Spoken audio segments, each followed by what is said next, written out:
Hello दोस्तों। तो आज हम जो एक्सप्लेन करेंगे वो हमारा 20 अप्रैल का insight current affairs plus PIB notes. ठीक है, तो इसके अंदर देखिए सबसे पहले न्यूज़ क्या है।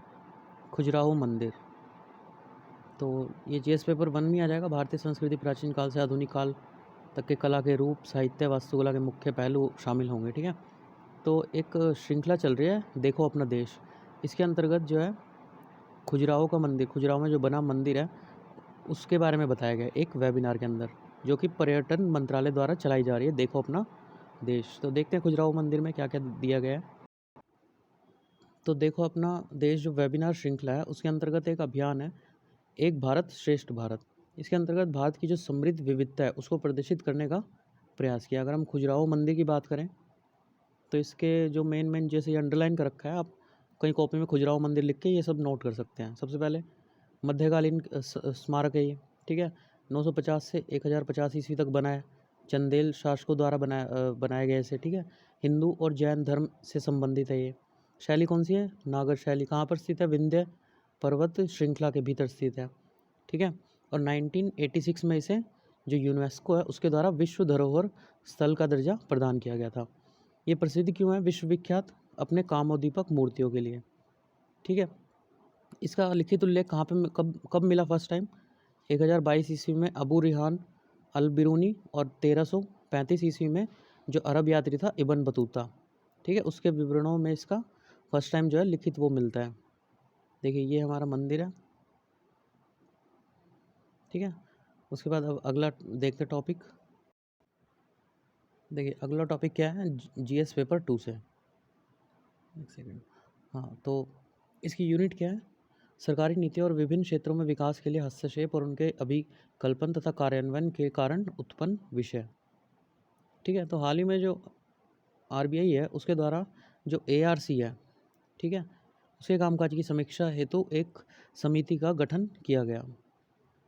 ठीक है, तो हाल ही में जो आरबीआई है उसके द्वारा जो सुदर्शन सेन उनकी अध्यक्षता में जो एआरसी है, एसेट रिकंस्ट्रक्शन कंपनीज, जो अस्थि पुनर्संरचना कंपनियां हैं, उनके लिए एक जो है समिति का गठन किया गया। ठीक है, ताकि जो वो है मतलब जो ये कंपनी क्या करती है, एआरसी जो एनपीएस होती है ना उनको वसूल करती हैं। जो बैंक वगैरह होते हैं, जैसे बैंक में क्या होता है, नॉन परफॉर्मिंग एसेट कुछ हो जाते हैं, तो ये क्या करती है, एआरसी इनसे खरीद लेती है, बैंकों से एनपीए खरीद लेती है बैंकों से। ठीक है, अभी आगे थोड़ा चलेंगे फिर ज़्यादा क्लियर हो जाएगा। उसके बाद जो है ये इससे वसूल करते हैं, दोनों को मतलब बेनिफिट होगा। अभी आगे चल के देखते हैं। बेनिफिट मतलब बैंकों को तो नहीं होगा, कम होगा, पर एआरसीज़ को काफ़ी बेनिफिट होता है इसमें। ठीक है, तो एआरसी पर जो है लागू मौजूदा जो कानूनी और विनियामक ढांचे हैं इनमें सुधार के लिए सिफारिश की गई आरबीआई के द्वारा। दिवाली और शोधन क्षमता कोड आईबीसी 2016 सहित तनावग्रस्त परिसंपत्तियों के समाधान में एआरसी की भूमिका की समीक्षा करना। एआरसी होती क्या है? ये बैंकों और वित्तीय संस्थानों से जो है एनपीए खरीद लेती है। ठीक है, ताकि वे अपनी बैलेंस शीट को साफ कर सके। मान लीजिए जैसे बैंक है, ठीक है, उसके पास 100 करोड़ का एनपीए है, नॉन परफॉर्मिंग एसेट है। ठीक है, अब बैंक उसे वसूल तो कर नहीं सकती डायरेक्ट, तो वो क्या करती है, मान लीजिए कुछ कम पैसों में एआरसी को दे देगी। मान लीजिए 80 करोड़ में एआरसी को दे देगी वो, क्योंकि बैंक को इसमें जो है पैसा भी मिल जाएगा, एक तरह से कम मिलेगा, मतलब ब्याज नहीं मिलेगा, पर अपनी जो मेन उनका पैसा लगा वो मिल जाएगा। ठीक है, तो इससे क्या होगा, ये 80 करोड़ में खरीद लेंगे। आगे ये क्या करेंगे, मान लीजिए आप हैं, आपने जो है 1 लाख का लोन ले रखा है। ठीक है, तो आप उसको पे नहीं कर पा रहे हैं। ठीक है, मान लीजिए उसकी किस्तें चल रही हैं 10,000, 5,000, 6,000 की, तो आप उसको पे नहीं कर पा रहे हैं 6 महीने, 1 साल से। तो एआरसी क्या करेगी, आपको ये बोलेगी कि आप जो है एक साथ 50 या 60,000 या 70,000 पे कर दीजिए, और आपको जो है पूरा मतलब ये जो जो इसी आप इंस्टॉलमेंट पे कर रहे थे ये पे नहीं करनी पड़ेगी। ठीक है, तो इससे क्या होगा, एआरसी के पास भी जो उसने एनपीए खरीदे है उसमें से कुछ पैसा पहुंच जाएगा, और वहाँ आगे उसने बैंकों को पहले ही पैसा दे दिया है। ठीक है, तो इससे इसको भी बेनिफिट होगा और एआरसी को भी बेनिफिट हो जाएगा। ठीक है, तो इसके लिए जो है इसमें इसकी जो वो है उसमें सुधार के लिए आरबीआई द्वारा एक वो गठित की गई है समिति। ठीक है, इससे बैंकों को जो सामान्य बैंकिंग गतिविधि है उस पर ध्यान केंद्रित करने में मदद मिलती है, क्योंकि वो एनपीएस का चक्कर वगैरह छोड़ के अपना आगे की बैंकिंग की गतिविधियाँ देखेंगे, है ना। बैंक जो होते हैं बकायदार पर अपना समय और पैसा प्रयास बर्बाद करने के बजाय 80 जो एआरसी होते हैं उनको पारंपरिक रूप से सहमत कीमत पर अपनी गैर निष्पादित अस्थियों को बेच सकते हैं। ठीक है, इनके बीच में जो भी कीमत वो होगी, सहमत होगी, उस पर ये ARC को पैसे वो दे देते हैं, NPA। जो ARC है वो RBI के अंतर्गत पंजीकृत होती है, ठीक है। कानूनी अधिकार की अगर हम बात करें, कानूनी आधार की, तो इसमें जो है, जो ये सरफायसी अधिनियम 2002 है, उसमें भारत में ARC का गठन करने हेतु एक वैज्ञानिक आधार प्रदान है, ठीक है। सरफायसी क्या है? Securitisation and reconstruction of financial asset and enforcement of security interest, ठीक है। ये सरफायसी है, इसके अंदर एक वैज्ञानिक आधार है जिसके बेसिस पर इसको ARC को बनाया जाता है। सरफायसी अधिनियम न्यायालयों के हस्तक्षेप के बगैर जो NPA होती है उनकी पुनर्संरचना में मदद करता है। तब से इस अधिनियम के तहत जो RBI है उसके अधीन पंजीकृत बड़ी संख्या में ARC का गठन किया जाता है, ठीक है। RBI के लिए ARC को विनियमित करने की शक्ति प्राप्त है। RBI जो है ARC को विनियमित मतलब कंट्रोल कर सकता है, ठीक है। सरफायसी की एक रिपोर्ट के अनुसार 2016 में जो ARC है उसके पास मिनिमम जो पैसा होना चाहिए ना, वो 2 करोड़ रुपए का स्वामित्व निधि होनी चाहिए, मतलब इतना पैसा उसके पास होना चाहिए, ठीक है। उसके बाद RBI द्वारा 2000 में से फिर से मॉडिफाई कर दिया गया, बढ़ाकर 100 करोड़ रुपए कर दिया गया। उसके अलावा उसमें से उसे 15% जो है पूंजी पर्याप्तता अनुपात ये बनाए रखना इसे आवश्यक है, मतलब 100 करोड़ का 15% मतलब 15 लाख रुपए उसे जो है पूंजी पर्याप्तता अनुपात बनाए रखने के लिए अपने पास रखना होता था। अगला टॉपिक भी GS पेपर 2 से ही है, जिसकी यूनिट क्या है? सरकारी नीतियाँ विभिन्न क्षेत्रों में विकास के लिए हस्तक्षेप और उनके अभिकल्पन तथा कार्यान्वयन के कारण उत्पन्न विषय, ठीक है। जिसमें टॉपिक क्या है? स्टार्टअप इंडिया सीड फंड योजना, startup India seed fund scheme, ठीक है। तो ये किसके द्वारा स्टार्ट की गई है? वाणिज्य एवं उद्योग मंत्री द्वारा जो है SISFS ये शुरू की गई है, ठीक है। इसका उद्देश्य क्या है? वित्तीय सहायता प्रदान करना, किसको? जो प्रोटोटाइप विकास है, स्टार्टअप की जो अवधारणा होती है ना, उसको प्रोटोटाइप विकास, उत्पादन परीक्षणों, बाजार में प्रवेश, व्यावसायीकरण के प्रमाणीकरण जो होते हैं, इनको वित्तीय सहायता प्रदान करना है, ठीक है। इसके लिए उन्होंने जो इनक्यूबेटर होते हैं, इनक्यूबेटर वैसे वो भी होते हैं जिससे जो हमारे एग्स वगैरह को मतलब बनाने, एग्स को जो सेने का काम करते हैं ना एक तरह से, मतलब टेम्परेचर दे के और उन्हें जो है उनमें से बच्चे निकालने का जो काम होता है, मशीन, उसको भी इनक्यूबेटर ही कहते हैं, ठीक है। तो एक तरह से यहाँ पे इनक्यूबेटर का यूज़ किया गया है कि धीरे धीरे ग्रो करना, ठीक है। तो इनक्यूबेटर के माध्यम से पात्र स्टार्टअप को बीज का वित्त पोषण प्रदान करने के लिए 945 करोड़ रुपए की राशि का विभाजन अगले 4 सालों में किया जाएगा, मतलब इतने रुपए अगले 4 सालों में इन्वेस्ट होंगे, ठीक है। इस योजना में 300 इनक्यूबेटर के माध्यम से अनुमानित रूप से 3600 स्टार्टअप को सहायता प्रदान करने की संभावना है, ठीक है। इसकी नोडल विभाग कौन सा है, मतलब किस डिपार्टमेंट में आएगा? DPIIT मतलब उद्योग संवर्धन और आंतरिक व्यापार विभाग, ठीक है। इसका महत्व क्या है? इसका महत्व क्या हो जाएगा कि जो SISFS है, ठीक है, ये आवश्यक जो मूल वित्त पोषण सुनिश्चित करने, जो इनोवेशन है, नवाचार है, उसको प्रोत्साहन करने, परिवर्तनकारी विचारों का समर्थन, कार्यान्वयन को सुविधाजनक बनाने और स्टार्टअप की एक क्रांति, इसकी शुरुआत करने की दिशा में क्या होगा? एक महत्वपूर्ण कदम होगा। उसके अलावा इस योजना के माध्यम से क्या होगा? जो भारत के द्विस्तरीय और त्रिस्तरीय स्तर हैं, जिनमें आवश्यक धन से जो है वंचित रह जाते हैं वो, उनमें एक मजबूत स्टार्टअप पारिस्थितिकी तंत्र का निर्माण किया जा सकेगा, ठीक है। इस योजना की आवश्यकता क्यों है? क्योंकि उद्यमियों के लिए जो पूंजी है वो आसानी से इसमें उपलब्ध हो जाएगी, ठीक है।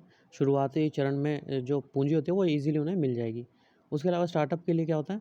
निवेशकों और जो कैपिटल फर्म होता है उनके लिए एक प्रूफ ऑफ कॉन्सेप्ट, मतलब जो मेरा आइडिया है स्टार्टअप के लिए, वो प्रूफ ऑफ कॉन्सेप्ट है उनको देना पड़ता है।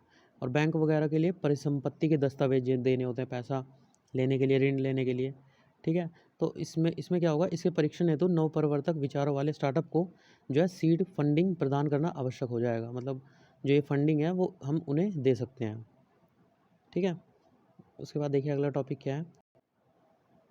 अगला टॉपिक भी GS पेपर 2 से ही है, जिसकी यूनिट क्या है? भारतीय हितों पर विकसित विकासशील देशों की नीतियाँ और राजनीति का प्रभाव प्रवासी भारतीय, ठीक है। तो शिनजियांग अपराधों के लिए चीन की जांच, ह्यूमन राइट्स वॉच, ठीक है। तो हाल ही में एक अंतर्राष्ट्रीय ह्यूमन राइट्स वॉच द्वारा, जो UN है, यूनाइटेड नेशन संयुक्त राष्ट्र है, उससे चीन सरकार द्वारा जो शिनजियांग क्षेत्र में जो उइगर मुसलमान है उनके खिलाफ किए जा रहे अपराधों के जो आरोपी हैं उनकी जांच करने की अपील की गई है। ठीक है, संबंधित प्रकरण क्या है, जो मानवाधिकार समूह द्वारा जो पश्चिमोत्तर क्षेत्र है, ठीक है, पश्चिम और उत्तर मतलब चाइना इस साइड का पार्ट भारत के ऊपर वाला, उसमें बड़े पैमाने पर मुसलमानों को हिरासत में लिए जाने, धार्मिक प्रथाओं पर कड़ी कार्रवाई और अल्पसंख्यकों के खिलाफ अन्य कार्रवाई संबंधी रिपोर्ट का हवाला दिया गया है। ठीक है, मतलब इन पर बहुत ज़्यादा प्रताड़ना की जा रही है चाइना में उइगर मुसलमानों पे। इसके अंतर्गत जो है अंतर्राष्ट्रीय अपराध न्यायालय की स्थापना करने वाले संधि पत्र में परिभाषित जो मानवता के विरुद्ध अपराध है उसके समान इसको बताया गया। ठीक है, आवश्यक कार्रवाई क्या है, चाइना जो है रोम स्टैट्यू इसका मेंबर नहीं है। ठीक है, रोम संविधि, जिसकी वजह से जो है यह अपराधों पर अंतर्राष्ट्रीय अपराध न्यायालय का क्षेत्रीय अधिकार नहीं हो रहा है। ठीक है, इसके अलावा चीन द्वारा चीनी अधिकारियों के खिलाफ जो की जाने वाली किसी भी कार्रवाई को रोकने हेतु जो यूएन सिक्योरिटी काउंसिल है, संयुक्त राष्ट्र सुरक्षा परिषद, इसके सदस्य के रूप में अपनी वीटो पावर जो है यूज़ कर सकता है। ठीक है, अतः संयुक्त राष्ट्र मानवाधिकार आयोग द्वारा आरोपों की जांच करने, अपराध के लिए जिम्मेदार व्यक्ति को चिन्हित करने और उनको जवाबदेह ठहराने हेतु एक रोड मैप बनाने के लिए एक निकाय का जो है गठन किया जा सकता है। पृष्ठभूमि क्या है, विदेशी सरकारों और शोधकर्ताओं के अनुसार जो 1 मिलियन मतलब 10 लाख से अधिक लोग जो हैं शिनजियांग क्षेत्र के शिविर में कैद हैं। ठीक है, इस क्षेत्र के अधिकारियों पर जो है बलात् श्रम करवाने, उनका जन नियंत्रण जो है लागू करने संबंधी आरोप लगाए गए हैं। चीनी सरकार द्वारा इन सब दुर्व्यवहार संबंधी शिकायतों को खारिज किया गया और ये कहा गया कि वहाँ पे जो है नौकरी प्रशिक्षण और कट्टरवाद से निपटने हेतु शिविर लगाए गए हैं। ठीक है, उसके बाद अगला टॉपिक क्या है, भारत और इसके पड़ोसी संबंध, जीएस पेपर 2 से ही है, जिसके अंतर्गत यूरोपीय संघ परिषद द्वारा जो इंडो पैसिफिक रणनीति है, ठीक है, उसके निष्कर्षों का अनुमोदन किया गया। ठीक है, तो काउंसिल ऑफ यूरोपियन यूनियन द्वारा जो बढ़ती चुनौतियों और तनाव के दौर में जो क्षेत्रीय अस्थिरता, सुरक्षा, समृद्धि और सतत विकास है उसमें योगदान करने के उद्देश्य से अपने जो रणनीतिक फोकस, उपस्थिति और कार्रवाई को सुदृढ़ करने हेतु जो यूरोपीय संघ की भारत प्रशांत क्षेत्र में सहयोग है, ठीक है, सहयोग रणनीति है, उसके निष्कर्ष को जो है मंजूरी दे दी गई है। ठीक है, इसे थोड़ा आगे देखते हैं डिटेल में। देखिए ये जो है इंडो पैसिफिक रीजन है, ये जो ब्लू कलर का दिखा रखा है ना, ठीक है, ये इंडो पैसिफिक रीजन में आता है। देखिए सबसे पहले इसका महत्व क्या है, सबसे पहले क्षेत्रीय संतुलन को बनाए रखने हेतु काफ़ी बड़ा रीजन है, तो इसको बनाए रखने के लिए जो है इस पर मतलब ग्रिप करी जानी चाहिए इस एरिया पे। ठीक है, उसके अलावा भारत की रणनीतिक स्थिति में बढ़त के लिए अमेरिका के साथ मजबूत संबंधों को एक महत्वपूर्ण उपकरण के रूप में देखा जाता है। राष्ट्रीय हितों के लिए दीर्घकालिक परिकल्पना, हिंद महासागर क्षेत्र में चीन की तेज़ी से बढ़ती जो उपस्थिति है, ठीक है, ठीक है, बढ़ती उपस्थिति, व्यापार और सेना के माध्यम से एशिया तथा उससे आगे जो भू राजनीतिक पहुँच है उसका विस्तार करने के जो चीन के प्रयास है। ठीक है, नौ परिवहन की स्वतंत्रता, कानून आधारित व्यवस्था का पालन करने तथा व्यापार हेतु सुव्यवस्थित माहौल का निर्माण करने हेतु, ठीक है, मुक्त समुद्र एवं मुक्त हवाई मार्गों और कनेक्टिविटी के लिए अंतर्राष्ट्रीय नियमों और मानकों को बनाए रखने के लिए। ठीक है, अगर भारत की बात करें तो भारत के लिए इस रीजन की क्या निहितार्थ हैं इस एरिया के लिए, इंडो पैसिफिक या फिर हिंद प्रशांत जो क्षेत्र है उसमें विश्व के सबसे अधिक आबादी वाले और आर्थिक रूप से गतिमान हिस्से का जो है ये प्रतिनिधित्व करता है। ठीक है, यह भारत के पश्चिमी तट से संयुक्त राज्य के पश्चिमी तट तक विस्तृत है। भारत सदैव से गंभीर राष्ट्रीय महत्वाकांक्षाओं वाला देश रहा है और इंडो पैसिफिक स्ट्रैटेजी अवधारणा का सबसे महत्वपूर्ण पैरोकार रहा है। ठीक है, मुक्त अर्थव्यवस्था के साथ भारत हिंद महासागर में आने वाले निकटवर्ती देशों और विश्व की प्रमुख समुद्री शक्तियों के साथ संबंध स्थापित कर रहा है धीरे धीरे। ठीक है, इसके अलावा ये है क्या, एकल रणनीतिक क्षेत्र के रूप में इंडो पैसिफिक जो उसकी अवधारणा है, हिंद महासागर क्षेत्र में चीन के जो बढ़ते प्रभाव हैं उसके परिणाम है। यह हिंद महासागर और प्रशांत महासागर के मध्य परस्पर संपर्क और सुरक्षा और वाणिज्य के लिए महासागरों के महत्व का एक प्रतीक है। ठीक है, इसकी आवश्यकता के पीछे के कारण देखिए, सबसे पहले इसका क्या है, इंडो पैसिफिक क्षेत्र हेतु यूरोपीय संघ की नवीकृत प्रतिबद्धता के अंतर्गत, इसके अंतर्गत जो है दीर्घकालिक फोकस रखा जाएगा। यह प्रतिबद्धता जो है लोकतंत्र, मानवाधिकारों, कानून के शासन और अंतर्राष्ट्रीय कानूनों के सम्मान को बनाए रखने पर आधारित होगी। इसका लक्ष्य क्या होगा? नियम आधारित प्रभावी बहुपक्षवाद को जो है बढ़ावा देना। कोविड-19 महामारी के कारण जो आर्थिक और मानवीय प्रभाव है उसको कम करने के लिए एक साथ समावेशी और स्थायी सामाजिक आर्थिक सुधार सुनिश्चित करने की दिशा में काम किया जाएगा। ठीक है, उसके अलावा इसकी आवश्यकता क्यों है? इंडो पैसिफिक में जो वर्तमान गतिशीलता है उसके चलते गहन भू राजनीतिक प्रतिस्पर्धा उत्पन्न हो रही है इस एरिया में। ठीक है, जिस कारण व्यापार और आपूर्ति श्रृंखला के साथ साथ जो टेक्नोलॉजी है, राजनीति है और सुरक्षा क्षेत्र है, इनमें भी तनाव बढ़ रहा है। इस घटनाक्रम से इन क्षेत्रों और उसके आसपास के क्षेत्रों की स्थिरता और सुरक्षा के लिए संकट बढ़ता जा रहा है, जिसका यूरोपीय जो संघ है, EU है, जो उसके हितों पर भी प्रभाव पड़ रहा है। ठीक है, तो अगला टॉपिक GS पेपर 3 से है, साइंस एंड टेक से। नासा के मंगल हेलीकॉप्टर की दूसरे ग्रह पर पहली उड़ान। ठीक है, हाल ही में 19 अप्रैल को जो है नासा ने मंगल पर ग्रह पर अपने छोटे इंजेन्यूटी हेलीकॉप्टर को सफलतापूर्वक उड़ाया। किसी अन्य ग्रह पर यह पहली मशीनी उड़ान थी। ठीक है,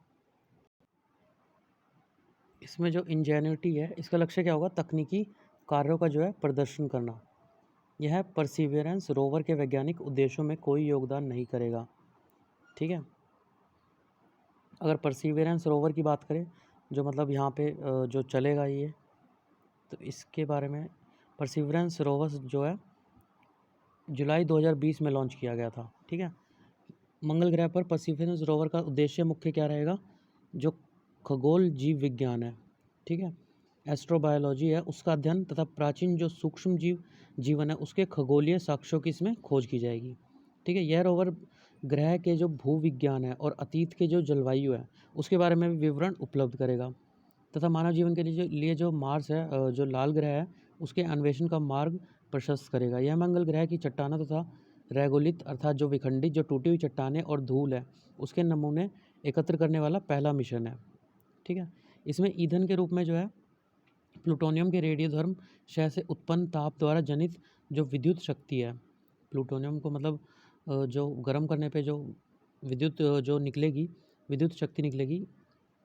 ठीक है, जब प्लूटोनियम के रेडियोधर्म क्षय मतलब जो इसके टूटने पे जो भी हमारी वो निकलेगी, हीट निकलेगी, उससे विद्युत शक्ति का उपयोग बनाई जाएगी और उसका यूज़ किया जाएगा। ठीक है, परसिवरेंस रोवर में MOXIE अथवा मार्स ऑक्सीजन इजरो एक्सपेरिमेंट नामक एक विशेष उपकरण लगा है। ठीक है, ISRU क्या है? इंसेटू रिसोर्स यूटिलाइजेशन, मतलब जो जहाँ पे उतरेगा इंसेटू होता है, मतलब जहाँ पे उतरा उसको इंसेटू कह देंगे। ठीक है, साइट पर ही, मतलब जहाँ पे है इस टाइम ये जो मंगल ग्रह पर जो कार्बन डाइऑक्साइड है समृद्ध वातावरण से CO2 का कार्बन डाइऑक्साइड का यूज़ करके पहली बार आणविक ऑक्सीजन का निर्माण करेगा। ठीक है, अर्थात स्वयं स्थानिक संसाधनों का उपयोग, जो वहाँ पे संसाधन होंगे उन्हीं का यूज़ करेगा। ठीक है, मार्स पे। अगला टॉपिक भी GS पेपर 3 से ये संरक्षण पर्यावरण प्रदूषण और शरण पर्यावरण प्रभाव का आकलन। ठीक है, भारत और जर्मनी के मध्य जो समुद्री पर्यावरण में प्लास्टिक कचरा है उसकी समस्या पर समझौता हुआ है। ठीक है, इस समझौते पर जो है हस्ताक्षर किए गए, जिसके प्रमुख तथ्य क्या है?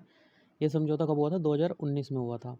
ठीक है, इस परियोजना को समुद्री पर्यावरण में प्लास्टिक को रोकने की व्यवस्था बढ़ाने के लिए उद्देश्य से जो राष्ट्रीय स्तर चुनिंदा राज्य और केंद्र शासित प्रदेश है, जो कि केंद्र शासित प्रदेश जो उत्तर प्रदेश, केरल और अंडमान निकोबार द्वीप समूह, इनको मिलाकर कानपुर, कोची और पोर्ट ब्लेयर शहरों में जो है 3.5 साल की अवधि के लिए इसे चालू किया जाएगा। ठीक है, इस परियोजना के परिणाम पूरी तरह से स्वच्छ भारत मिशन शहरी के उद्देश्यों के अनुरूप है, जिसमें निरंतर ठोस अपशिष्ट प्रबंधन पर ध्यान केंद्रित किया जाएगा। ठीक है, इसके प्रभाव क्या होंगे? जैसे अनुमानतः सभी प्लास्टिक का 15 से 20% जो है नदियों में जाता है, नदियों से जो है समुद्र में प्रवेश कर जाता है, जिनमें से 90% योगदान दुनिया की 10 सबसे प्रदूषित नदियाँ करती हैं। इनमें से 10 सबसे प्रदूषित नदियाँ, इनमें से 2 कौन सी है? ब्रह्मपुत्र और गंगा, जो कि भारत में बहती हैं। ठीक है, अर्थव्यवस्था पर नकारात्मक प्रभाव डालने के अलावा यह सूक्ष्म प्लास्टिक के बारे में बढ़ती चिंता और खाद्य श्रृंखला में प्रवेश करने वाले कणों के जोखिम के साथ सार्वजनिक स्वास्थ्य को भी प्रभावित करता है। समुद्री कूड़ा जो है पर्यावरण के लिए खतरा और दुनिया भर में मत्स्य और पर्यटन उद्योगों पर जो है नेगेटिव इफेक्ट डालेगा। ठीक है, उसके बाद है वंदे भारत मिशन। ठीक है, तो इसमें क्या था? जो विदेशों में फंसे हुए यात्री थे उनको लाया गया था। ठीक है, कोविड-19 की वजह से। तो इसमें लॉकडाउन के कारण विदेशों में फंसे भारतीयों को पिछली 7 मई से वापस लाना शुरू किया था। किसी भी देश द्वारा ये जो है नागरिकों के सबसे बड़े निकासी में से एक बन गया है। ठीक है, जिसके अंतर्गत जो है एयर इंडिया समूह द्वारा 18,19,734 यात्रियों को वापस लाया गया और उसमें इतने प्लेन का यूज़ किया गया 11,523 और 13,68,457 यात्रियों को देश से बाहर ले जाया गया, जिसमें जो है 11,528 उड़ानें भरी गई। वंदे भारत मिशन के तहत इस बड़ी संख्या में हवाई मार्ग से स्थानांतरण करने वाले राष्ट्रीय वाहक को इसके budget career air India express द्वारा सहायता प्रदान की गई। ठीक है, तो बस आज के लिए इतना ही। ओके, पसंद आता है तो लाइक सब्सक्राइब। उसके अलावा हैव अ गुड डे।